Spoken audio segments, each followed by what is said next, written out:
BMI body માસ index medical field કે health sector કે પછી કોઈ ન્યુટ્રિશનને રિલેટેડ કોઈ વ્યક્તિ હશે એની માટે BMI કોઈ નવો શબ્દ નથી. તો એવા આ BMI વિશે આજે આપણે ચર્ચા કરવાની છે. ચર્ચામાં જોશું કે BMI એકચ્યુઅલી છે શું, એની ગણતરી કેવી રીતે કરવામાં આવે છે, એનો ઉપયોગ શું, ક્યાં શું કામ ભાઈ આ BMI કરવામાં આવે છે અને એની મર્યાદાઓ શું છે.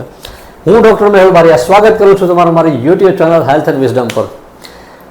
સૌથી પહેલો પ્રશ્ન જોઈએ કે BMI એટલે શું.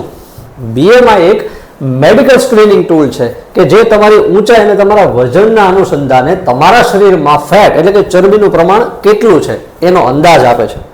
હવે તમને એમ થાય કે મારું શરીરમાં ચરબીનું પ્રમાણ છે કેટલું છે, વધારે છે ઓછું છે જાણવું છે તો શું કરવું, તો કે BMI કાઢવો. તો તમને પ્રશ્ન થાય કે કેવી રીતે મારે જાણવું, BMI કાઢવો કેવી રીતે, ગણતરી કેવી રીતે કરવી, તો કે સિમ્પલ. BMI ની ગણતરીના તો ઘણા બધા પ્રકાર છે, ઘણી રીતે શોધી શકાય, પણ એક સિમ્પલમાં સિમ્પલ ફોર્મ્યુલા તમને બતાવું જે જનરલી યુઝ થતો હોય. તમને BMI તમારો જાણવો હોય તો તમને તમારો વજન ખબર હોવી જોઈએ, એ તો ખબર જ હોય. હવે હાઇટ પણ ખબર હોવી જોઈએ, પણ હાઇટ હોવી જોઈએ મીટરમાં.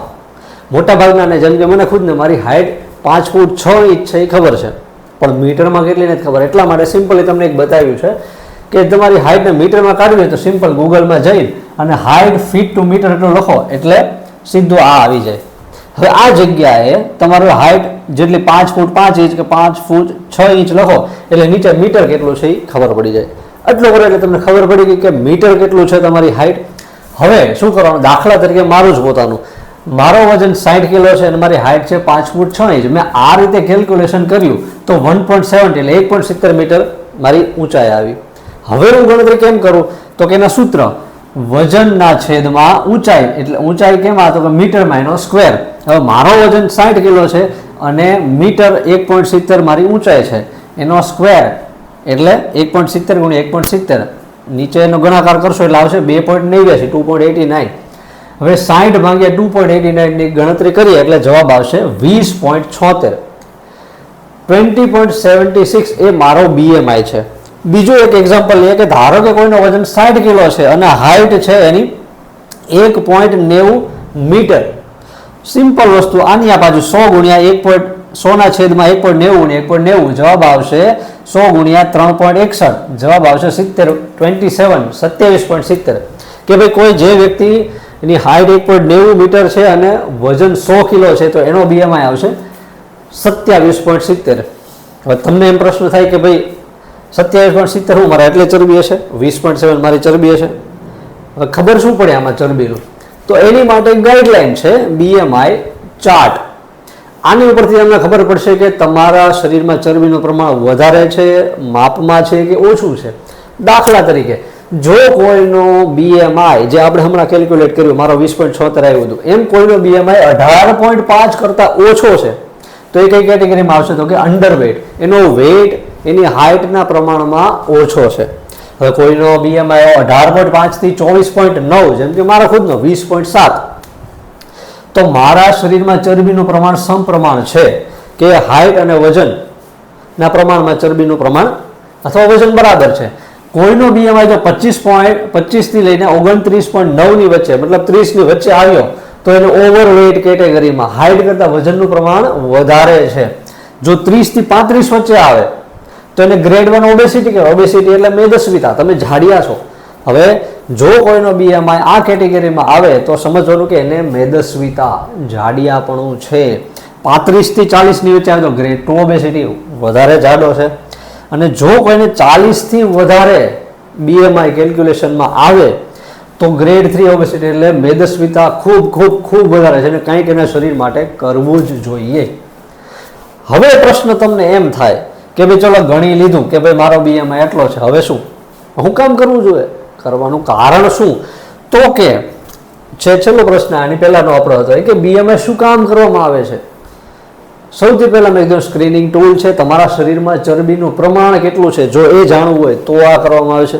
એટલે BMI તમારા શરીરમાં ચરબીનું પ્રમાણ કેટલું છે એ જણાવે છે. તે ઉપરાંત તમારા શરીરના એસેસમેન્ટ દ્વારા ભવિષ્યમાં તમને કેવા રોગો થવાની શક્યતા છે એની સામે સાવચેત કરે છે.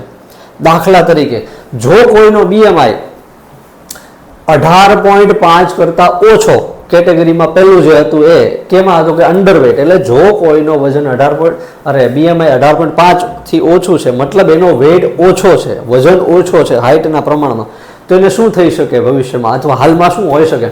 તો કે કુપોષણ હશે ત્યારે જ એનું વજન ઓછો હશે ને, એટલે કુપોષણનો શિકાર હોઈ શકે. પ્રોટીન ન્યુટ્રિશન પોષક તત્વો ઓછા હશે, ઓછા હોય એટલે શું થાય? તો કે એનિમિયા થાય. એનિમિયા એટલે લોહીના ટકા, તો કે એવા વ્યક્તિને લોહીના ટકા ઓછા હશે. રોગ પ્રતિકારક શક્તિ આ બંને હોય એટલે રોગ પ્રતિકારક શક્તિ ઓછી એટલે વારે ઘડીએ બીમાર પડી શકે છે. ઓસ્ટિયોપોરોસિસ, કેલ્શિયમ, ફોસ્ફરસ આ બધા મિનરલ્સનું પ્રમાણ કુપોષણને કારણે ઓછું હશે તો એના હાડકા પોલા હશે, અસ્થિ માંદવ જેને કહી શકે એવું થઈ શકે. અને નપુંસકતા પણ આવી શકે છે. કોને? તો કે જેનો BMI ઓછો છે. એ જ રીતે જો કોઈનો BMI વધારે હશે, ઓબેસિટી મેદસ્વીતા હશે, તો શું હોય? તો કે એવા વ્યક્તિને હૃદય રોગ થઈ શકે, હાર્ટ એટેક આવી શકે છે, જેને બ્લડ પ્રેશર વધારે આવી શકે છે, ભવિષ્યમાં ડાયાબિટીસ થવાની શક્યતા છે, પિત્તાશયમાં પથરી, ઓસ્ટિયો આર્થરાઇટિસ એટલે સાંધાના દુખાવા, વા જેને આપણે કહીએ છીએ, આવું થઈ શકે છે. કેન્સર પણ થઈ શકે. કેવા કેન્સર? તો કે આંતરડાનું, સ્તનનું, ગર્ભાશય, પિત્તાશય આ બધા કેન્સર થવાની પણ શક્યતાઓ છે. તદુપરાંત તમે જોયું છે કે મેદસ્વી જે ઝાડા હોય છે એ ઘણીવાર ડિપ્રેશન, માનસિક તણાવનો શિકાર પણ બનતા હોય છે. એટલે આ બધા થોડાક તમને પહેલેથી સાવચેત કરી શકે કે તમારું વજન ઘટાડો ભાઈ, નહીં તો આ બધું થઈ શકે છે. એટલા માટે BMI કરવામાં આવે છે. અમુક મર્યાદાઓ છે BMIની. શું? તો કે મોટા ભાગના કેસમાં આપણે શું અત્યારે ચર્ચા કરી કે ભાઈ જો કોઈનો BMI 30 થી વધારે છે, 35 થી વધારે, તો કે ઓબેસિટી એટલે મેદસ્વીતાની કેટેગરીમાં આવે, રાઈટ? મતલબ શું કે જો BMI વધારે તો તમારા શરીરમાં ચરબીનું પ્રમાણ વધારે. પણ દરેક કેસમાં એ લાગુ નથી પડતું. દાખલા તરીકે આપણે આ ભાઈને જ લઈ લો, ક્રિસ બમસ્ટેડ, જે 6 વાર ઓલિમ્પિયા ટાઇટલ જીતેલો છે, મિસ્ટર ઓલિમ્પિયા. હવે આનું બોડી જોઈને તમને લાગશે કે આના શરીરમાં કોઈ ચરબી છે? એક એક મસલ તમે છૂટું પાડીને જોઈ શકો, એટલું પ્રિસાઇઝ એનું બોડી છે. મસલ ત્યારે જ છૂટા પાડી શકાય કે ફેટ ન હોય બોડીમાં. હવે આનો આપણે BMI કાઢીએ તો એનો વજન 118 કિલો છે, હાઇટ એની 6.15 છે, મતલબ 1.87 મીટર. હવે એનું BMI કેલ્ક્યુલેટ કરતાં કેટલું આવે? તો કે 33.81. હવે કેટેગરી આપણે જો પેલો ચાર્ટ તો એ આવશે 30 થી 35 એટલે ગ્રેડ 1 ઓબેસિટીની કેટેગરીમાં આવે છે. ઓબેસિટી એટલે મેદસ્વીતા. આને જોઈને લાગે છે કે મેદસ્વી હોય એવું નહીં. તો આ એક મર્યાદા છે કે દરેક કેસમાં લાગુ નથી પડતો BMI નું આ સૂત્ર. કેવા કેસમાં લાગુ નથી પડતું? તો કે કોઈ એથ્લીટ છે, સ્પોર્ટ્સમેન છે, કોઈ બોડી બિલ્ડર છે, બાળકો છે, ગર્ભવતી સ્ત્રી, વૃદ્ધ, આ બધામાં BMI લાગુ પડી શકતું નથી. બીજું કે BMI છે એ તમારા શરીરમાં ચરબીનું પ્રમાણ વધારે છે એ બતાવે, પણ કયા ભાગમાં વધારે છે એ નહીં બતાવે. આ બે મેઇન મર્યાદાઓ છે BMIની. અધરવાઇઝ બહુ હેલ્પફુલ સ્ક્રીનિંગ ટૂલ છે. તમારે કોઈને BMI ન્યુટ્રિશન ચાર્ટ બનાવે, કોઈને એડવાઇસ કરવી હોય તો બહુ સારી વસ્તુ છે. આશા રાખું કે તમને અહીંયા સુધી સમજાયો છે. જો કોઈને કોઈ પ્રશ્ન હોય તો કમેન્ટ કરી શકો તો 100% તમને રિપ્લાય આપવાનો ટ્રાય કરીશ. મળીએ નેક્સ્ટ વિડીયોમાં. ત્યાં સુધી સ્વસ્થ રહો, મસ્ત રહો.